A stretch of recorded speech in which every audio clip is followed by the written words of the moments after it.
Babat Selaparang, Puh Semarendana.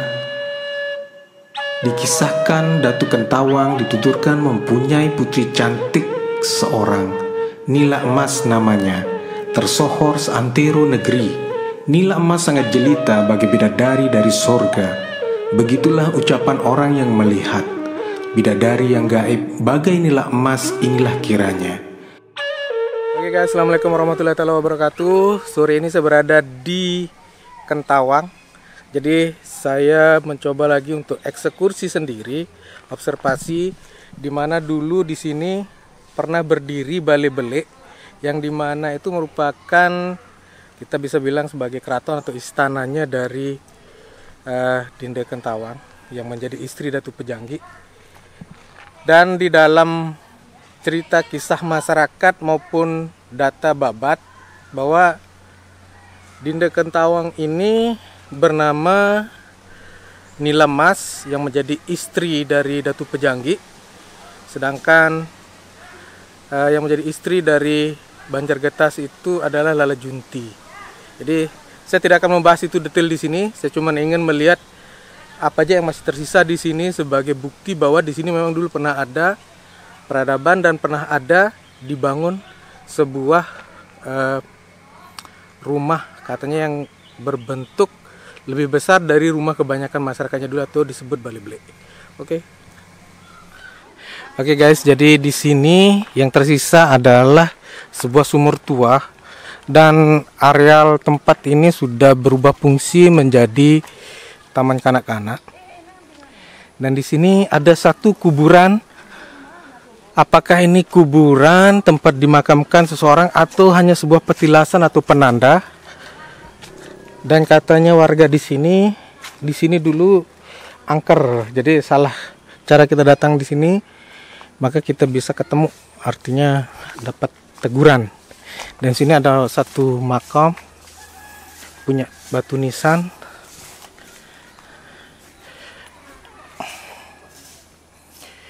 Dan di sebelahnya ini adalah SD Kentawang. Jadi tempat ini memang sudah tidak terurus guys. Katanya dulu di sini memang ada Balai Belik. Cuman kita juga butuh narasumber yang lebih tahu terkait dengan hal ini. Semoga saja ada informasi yang bisa kita dapatkan lebih di sini. Dan di sana juga ada sebuah batu pipih. Mungkin ini dulu tempat dijadikan sebagai tempat duduk atau mungkin sebagai undakan pertama sebuah rumah. Karena sepengetahuan saya seperti itu, kalau rumah dulu pasti ada batu sebagai pijakan kalau mau naik ke atas teras rumah. Di batu ini yang betul kalian alang padi. Nah, di sini terdapat alang padi dan sempat dipugarkan. Kemudian yang ini masih ada lokasi batu pondasinya, ini tempat dapur masak. Nah, kemudian yang di tanaman ubi itu di sana ada berugak besar, berugak panjang, tiang berapa tiang? Enggak, lebih itu. 12 berapa itu. Nah, kemudian di sebelah baratnya ubi itu kan ada makam makam petilasan putri daripada Datu Kentawang. Itu menurut yang tiang terima. Nah, kemudian ini masih ada sumur, sekalipun memang sumur ini belakang memang belakang, tapi ini menyimpulkan bahwa sumur ini adalah merupakan akan membuat semua jadi akan subur makmur dalam mengerjakan segala sesuatu. Nah, di sini dulu ada Balai Beliknya di sini.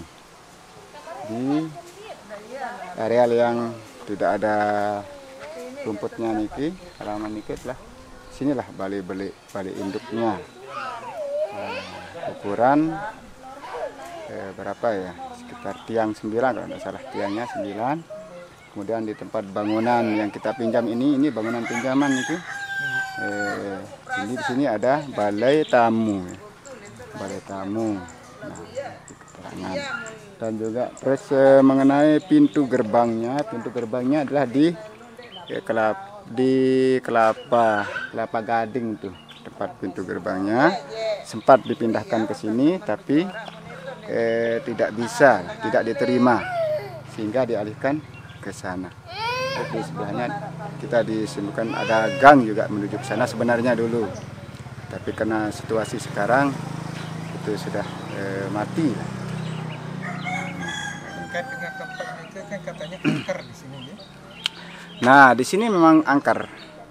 Angker dalam artian bagi orang yang mungkin jiwanya agak tidak tenang.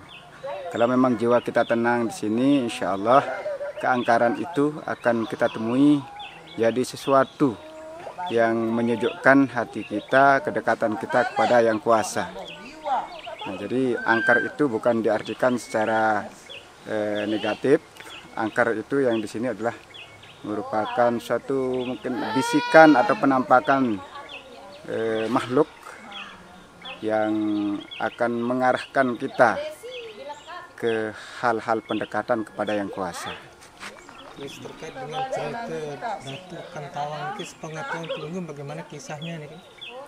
Nah, kalau cerita Datu niki karena yang hanya dapat pintasan dari orang tua, bahkan panutan kita Al-Maghfurlah Tuan Guru Haji Muhammad Najamuddin, jadi yang kurang begitu hafal lah tentang ini. Cuma dulu sempat yang masih kecil yang khatamil Quran di sini. Itu pertama kali kalau tidak salah itu yang bahkan yang dihitan di sini.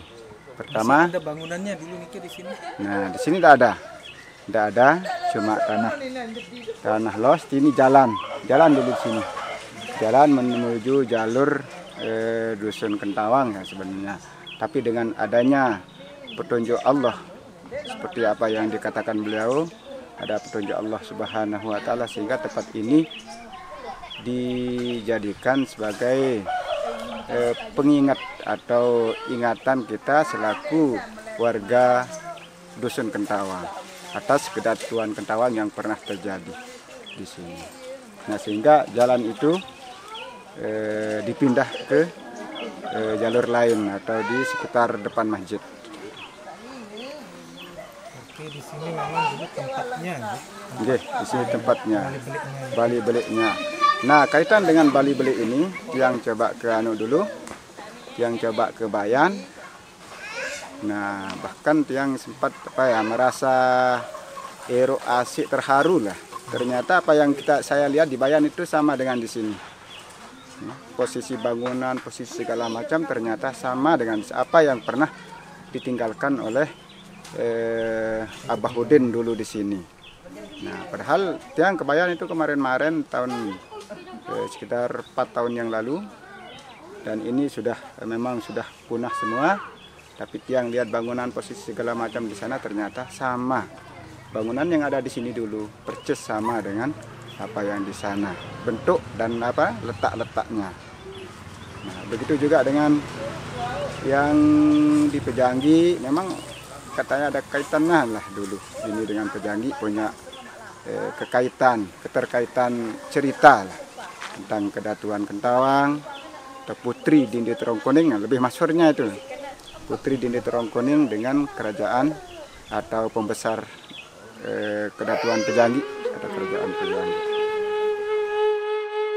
Babat Selaparang Puh Semarendana, dikisahkan Datu Kentawang dituturkan mempunyai putri cantik seorang, Nila Emas namanya, tersohor seantero negeri. Nila Emas sangat jelita bagi bidadari dari sorga. Begitulah ucapan orang yang melihat bidadari yang gaib bagai Nila Emas inilah kiranya. Sewilayah Pujut tak ada yang mirip. Ke utara sampai di Bayan, begitu kata seorang banyak, tetapi ia belum berjodoh. Benar-benar tak punya misan, Banyak pangeran muda sengaja datang melamar. Semua membawa lamaran diberikan kepada sang Ratna. Para pangeran datang berganti menjadi tamu setiap hari. Ayah sang putri sangat berwibawa. Dana derma kepada rakyatnya, tak ada yang merasa kecewa. Meskipun tamu desa lain, muda dan tua lega di hati. Begitulah hal orang jadi pemimpin, cermat, tertib, bertata krama.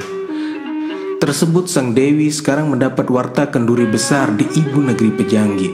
Karena raja jadi pengantin, begitulah yang diperolehnya. Lalu ia menghadap ayahnya akan diundang ke negeri Pejanggi besok pagi, menghadap kepada Sri Baginda. Sang putri memberitahu ayahnya. Sang ayah halus berucap, "Duhai anakku sayang, aku ceritakan kau tingkah orang menjadi raja. Seharusnya menyuruh utusan pergi atau membuat surat pemberitahuan kepada raja, bertanda akan menghadap besok. Itu yang namanya pesan. Agar disiapkan tempat tamu, wajib kita memberitahu dahulu." Begitulah cara Raja Agung. "Ingat olehmu anakku, dan sekarang aku mau memberitahukan sang raja karena engkau tak punya misan. Aku serahkan kau pada Baginda agar kau dapat jodoh para raja." Sang putri berkata, "Ampun ayah, hamba menyampaikan bila hamba diserahkan pada raja, kemudian raja tak menerima, tidakkah menjadikan malu?" Datu Kentawang berkata lembut, "Bukan begitu adat istiadat raja-raja. Tidak diserahkan menjadi istri, engkau kuserahkan kepada raja, nanti akan mendapat jodoh setimpal. Mana yang pantas kerabat raja, itu yang akan dituju, karena Baginda raja besar, pantas tertib melaksanakan adat. Itulah anak yang kau ingat. Bila kau panjang umur, engkau menjadi orang tua, agar kau ajar kepada adikmu, janganlah kurang waspada, agar teguh bertata krama, menjadi kesejahteraan tatanan dunia.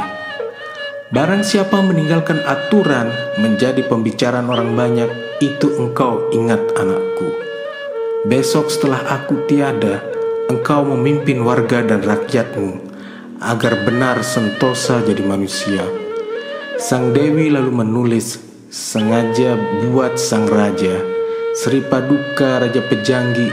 Surat jadi lalu diserahkan kepada ayahandanya. Sang raja berkata mematutkan besok kirim utusan 4 orang.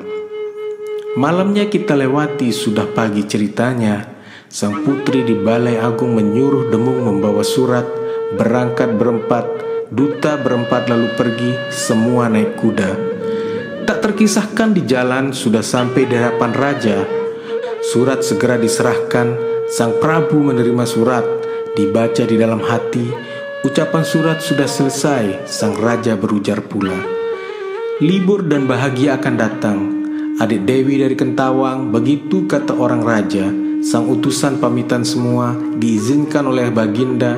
Tak dikisahkan di jalan sudah sampai di Kentawang. Emas manis kumambang. Arkian sang Dewi Nila Emas sangat besar keinginannya menjadi istri sang raja. Siang malam tak putus berdoa.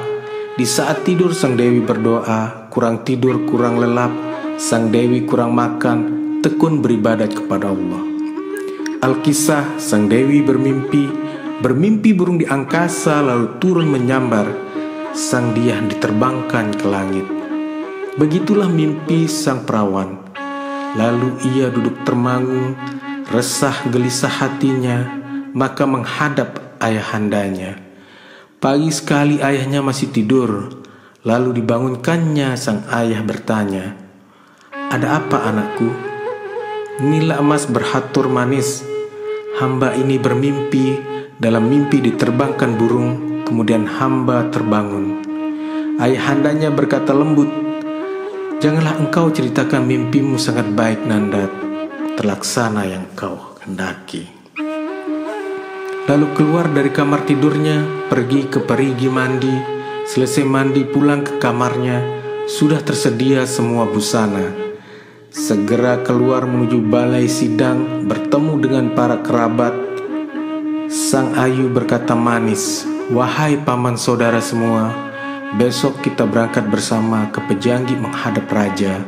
Beritahukan rakyat, laki wanita, para sentana beratur, baiklah." Puh Sinom. Ribut rakyat Kentawang, laki wanita siap semua, bagus-bagus pakaiannya keluar, juga membawa makanan semua, besar kecil wadia ikut. Lelaki banyak 200, wanita 40, muda-mudi separuhnya, hanya 10 yang tua si wanita. Arkian tatkala mereka berangkat, Sang Ratna mengendarai kuda kuning, dikawal oleh wadia balanya. Ayahnya naik kuda putih, keluarganya semua naik kuda. Gong beri dari depan, tak tersebutkan di jalan sudah sampai di negeri Pejanggi, langsung menuju Balai Agung. Segera keluar Baginda Raja duduk di Balai Agung. Si tamu baru memberi hormat. Sang Dewi masuk ke puri diiring para dayang pengasuh. Sang Dewi sudah masuk ke dalam wisma, bertemu dengan para putri, saling rangkul dengan pengantin baru. Arkian di Paseban, sang raja bersama para menteri. Kedua bersama Raja Kentawang. Raja Kentawang berhatur, "Ampun Tuanku Paduka, sekarang hamba sampaikan ihwal anak perempuan hamba. Nila Emas sekarang ini sudah besar tapi tak punya jodoh. Hamba haturkan hidup matinya agar Tuan ikhlas menerima. Hamba serahkan Nila Emas, siapa yang pantas jadi jodohnya. Terserah pada Tuanku, hamba rela Tuanku." Sri Baginda lalu berkata, "Jangan bingung pamanku, ihwal jodoh hamba bisa atur."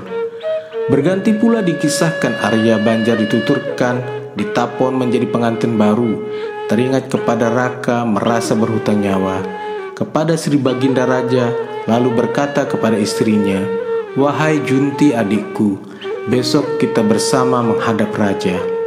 Sebab aku masih hidup karena kasihan sang raja, sepantasnya hamba membalas budi, menghatur bakti kepada raja." Habis dituturkan semua kisah hidupnya dahulu. Sangat heran istrinya, Dewi Junti lalu berkata, "Bila demikian patut dibalas kebaikan." Sang raja menjadi luluh antara dirinya dan rakyat. Begitulah sifat kesatria. Pikiran baik dibalas baik, seumur hidup berbakti. Jangan lupa pada kebijakan sudah wajib bagi manusia. Meski buruk, balaslah kebaikan. Apalagi baik agar pula balasnya. Begitulah sifat kesatria agar tetap mendapat berkah Allah. Begitu ajaran orang tua. Hamba sudah berterima kasih. Semoga jauh dari kualat. Sekarang saya dan engkau saling menyita seumur hidup. Sangat kasih Tuhan kepada manusia yang baik pikirannya. Bila buruk dibalas buruk, itu orang hina dalam hatinya. Ia tidak mengikuti tarekat, jauh dari pikiran mukmin. Silahkan ingat benar-benar sabda Tuhan dan ikhlas bersih dalam hati. Itukah pikiran si mukmin sejati, merendahkan diri menjadi tabiat. Sang Arya Sudarsana sangat bersyukur dalam hati punya istri baik hatinya, raja wanita sebumi. Sang Arya berkata sekarang, "Duh adikku sayang, syukur bahagia aku Dinda. Kakang seumpama air, si Dinda tambahkan gula madu." Dandang gula. Arkian sang Arya dan istri Dewi Junti bersama Raja Sang Rangga berkata halus, "Apa keperluan Ananda datang?" Sang Arya berkata lembut, "Ampun hamba menyampaikan insya Allah hari besok hamba menghadap Sri Paduka di Pejanggi. Sengaja hamba berhatur bakti karena sekarang akan kenduri." Sang Rangga berkata manis, "Sesungguhnya lah sangat baik anak emas, beritahukan kerabat semua. Laki wanita ikut semua agar membawa hidangan semua. Kerbau dan beras, bebek, ayam dan kambing, kelapa dan bumbu lengkap. Lalu menginap, Nanda dengan abdi semua, buat nasi dan lauk pauk. Para warga Pejaka agar ditata kain selendang, destar dan baju bagus agar pantas dan rapi. Si perawan muda memakai dodotan, rapi aturan pakaiannya karena banyak tamu luar. Desa utara, barat, selatan, dari timur semuanya. Jangan membuat malu Ratu Agung menjadi bicara orang sejagat." Begitu Sang Rangga mengingatkan, lalu berpamitan Sang Dewi dan Sang Ayu sudah dipanggil semuanya. Arkian esok harinya sudah lengkap. Warga Sang Arya sudah keluar. Dengan istrinya di Balai Agung, diiringi kerabat keraton lalu pamit kepada ayah Sang Dewi. Dengan si Arya mohon pamit. Mereka berjalan santai saja. Diiringi oleh seluruh lapisan warga sudah sampai di Pejanggi. Sang Arya ke Balai Agung, Sang Dewi masuk puri, diiringi para abdi. Para putri pun bertemu. Mereka saling berkisah sambil bersalaman lalu duduk semua. Mereka segera dihidangkan makanan. Dewi Junti dan Dewi Kendran sama-sama pengantin. Bersama mereka makan. Para putri kerabat semua sukacita hati Sang Dewi. Sudah selesai si putri makan, sisa makan mereka disantapnya oleh abdi.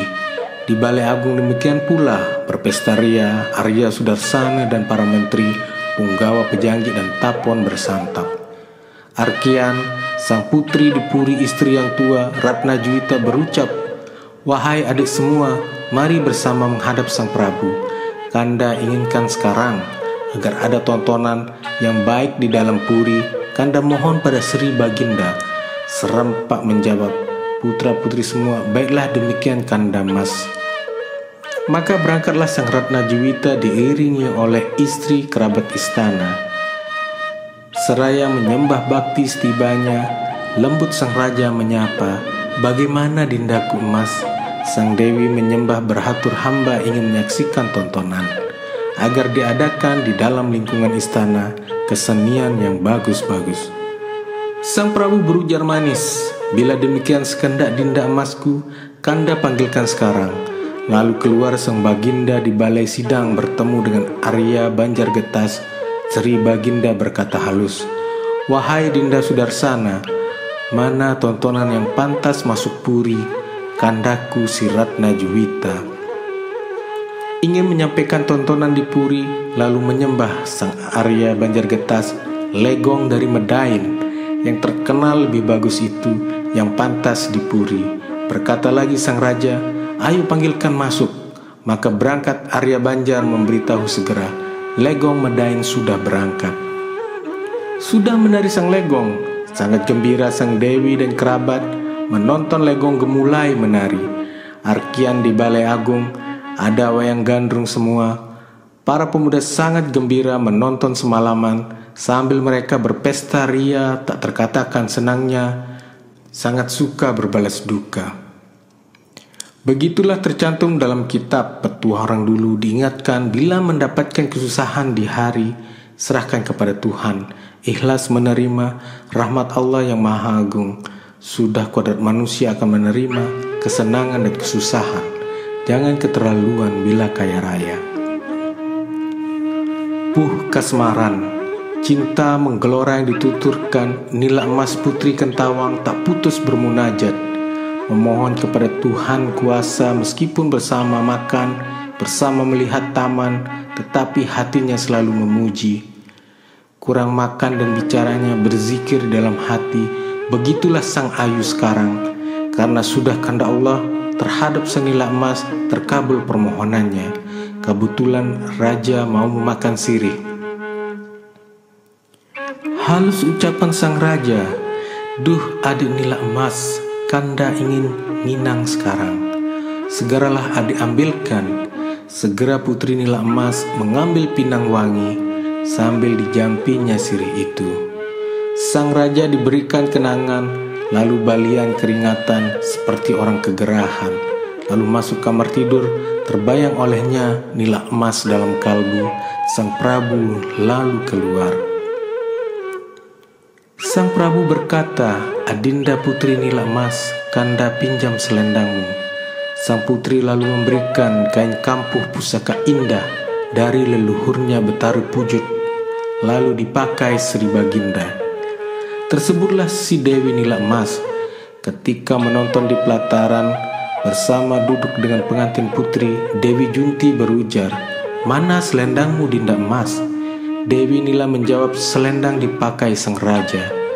Dewi Junti berkata lagi, "Bila demikian Dinda Emas, ini kanda berikan selimut Banyumas yang bagus, diterima oleh nila emas pusaka dari Tapon, dipakai oleh Putri Kentawang. Alkisah si putri pengantin si Dewi Kendran lelah menonton mau tidur, lalu pamit pada para petani, kemudian masuk kamar tidur. Bersama tidur dengan sang Prabu, besoknya dituturkan. Halus berkata sang Dewi, bertanya kepada Sri Paduka, "Dari mana Tuan dapat selendang ini?" Sang Prabu menjawab, "Aku dapat meminjam dari adik nila emas." Lalu tersenyum Dewi Kendran. Arkian si Dewi Kendran menghadap kandanya sang Juwita. "Ampun kanda, hamba sampaikan, raja dapat meminjam selendang dari nila emas, selendang pusaka dari Pujut, sampai sekarang masih dipakai."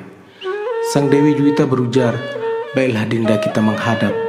Sudah sampai di hadapan raja, putri berdua sama menyembah, mengaturkan bakti kepada raja. Keluar ucapan sang raja, "Tadi malam aku dapat meminjam. Selendang ini sangat bagus dari Dinda nila emas." Ratna Juwita berkata lembut, "Ampun kanda Prabu, agar langsung saja menikah, mumpung masih bulan purnama, begitu permohonan hamba berdua." Raja pengantin berkata, "Benar demikian bila Dinda rela." Sang putri berhatur keduanya, "Ya, kami rela Paduka." Sang Prabu berkata lagi, "Bila benar kata Dinda, panggilkan Dinda nila emas." Sang Dewi menyuruh si Inang menjemput Putri Kentawang. Si Inang pengasuh segera menghadap sang perawan. Sang perawan diberitahu berjalan gontai menghadap raja. Sudah menghormat sang Dewi, Ratna Juwita berujar, "Duhai Dinda nila emas, kita bermadu bertiga saja." Menunduk Putri nila emas sambil berhatur sembah, "Baiklah hamba rela tuanku." Sri Baginda tersenyum berucap, "Aku beritahukan ayahandamu, sebab masih di Wisma Agung." Lalu keluar sang raja bertemu di Balai Agung. Bersama Dipati dan Raja Kentawang, sang Prabu berkata lembut, "Duhai Paman Raja Kentawang, Rama, nikahkanlah aku dengan adik nila emas." Sudah rela ketiganya, Ratna Juwita, Dewi Kendran, semua ikhlas bermadu tiga. Raja Kentawang berhatur, "Tuan, diriku taklah keberatan." Sang Adipati menyuruh kadi dengan santri semua melaksanakan pernikahannya di masjid sudah dinikahkan. Begitulah dikisahkan menjadi pengantin bagi sang raja tatkala bulan purnama. Tahun Caka 1542, hari Wage bulan 10, dua putri dikawininya. Prabu Anom sangat bahagia menjadi pengantin istri tiga, tidak terpisah siang malam bersama makan dan tidur. Para putri istri mantri dengan putri kerabat keraton menjadi pengawal peladen. Begitulah siang malam para putri dalam puri, tamu lelaki di Wisma Agung diiringi oleh rakyatnya. Kenduri sudah setengah bulan, silih berganti sang tamu datang. Mereka membawa hidangan, berganti-ganti mereka yang menjadi juru laden. Begitulah tingkah mereka, lain malam dan siangnya.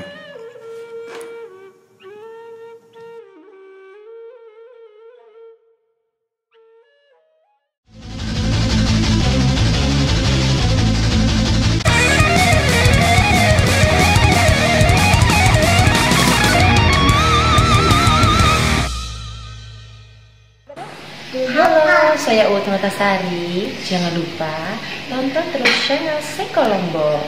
Dan di Lombok itu tempat pariwisatanya bagus-bagus. Pokoknya jangan lupa kunjungi terus daerah wisata di Lombok. Keren banget Lombok. Love you.